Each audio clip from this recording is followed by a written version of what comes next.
New ইয়র্কে আলাদা ঘটনায় দুই নারীকে হত্যা করেছে দুর্বৃত্তরা। এর মধ্যে কুইন্সে 16 বছরের এক কিশোরীকে গাড়ি চাপা দিয়ে হত্যা করা হয়। এই ঘটনায় অভিযুক্তকে ঘটনাস্থল থেকে আটক করেছে নিউ ইয়র্ক সিটি পুলিশ। এছাড়া ইস্ট এলমহার্স্টে মাথায় গুলিবিদ্ধ অবস্থায় আরেক নারীর মরদেহ উদ্ধার করেছে এনওয়াইপিডি। নিউ ইয়র্কের কুইন্সের এলমহার্স্ট এলাকায় ভোর 4টায় রোজভেল্ট অ্যাভিনিউ ও বেনহাম স্ট্রিটের কাছে দিয়ে মায়ের সঙ্গে হেঁটে যাচ্ছিলেন 16 বছরের কিশোরী জোহানি গোমেজ।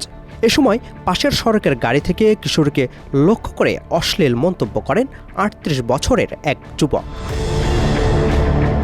তাৎক্ষণিকভাবে মদ্যপ যুবকটির অশ্লীল মন্তব্যের প্রতিবাদ করেন জোহানি ও তার মা। এক পর্যায়ে ইচ্ছাকৃতভাবে সাইডওয়াকে গাড়ি তুলে দেন ওই যুবক। মেয়ে ও মাকে লক্ষ্য করে গাড়ি দিয়ে ধাক্কা দেন। এতে ঘটনাস্থলেই মারা যান জোহানি গোমেজ। এতে আহত হয়েছেন তার মা।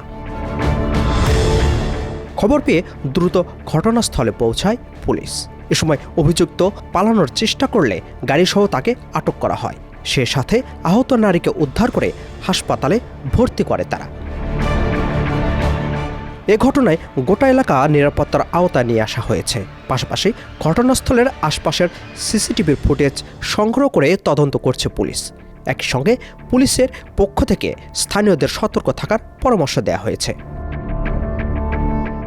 ওদিকে কুইন্সের ইস্ট এলমহার্স্টে আরও একটি নৃশংস হত্যাকাণ্ড ঘটেছে। শুক্রবার রাতে 96th স্ট্রিটে 21 বছর বয়সী নারী ডেশানা জোনাভাকে নিজ অ্যাপার্টমেন্টের দিকে তাড়া করে এক দুর্বৃত্ত। এ সময় ওই নারী বাড়ির দরজার কাছে পৌঁছালেও শেষ রক্ষা হয়নি।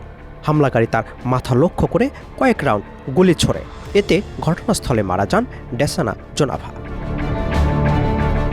হামলার ঘটনার বর্ণনা দেন আতঙ্কে থাকা প্রতিবেশী। ঘটনাস্থল থেকে গুলির খোসা উদ্ধার করা হলেও পলাতক রয়েছে হামলাকারী। হামলাকারীকে গ্রেপ্তার করতে পারেনি পুলিশ। তাকে ধরতে অভিযান অব্যাহত রয়েছে। Apple Mahmud, TVN 24, new York.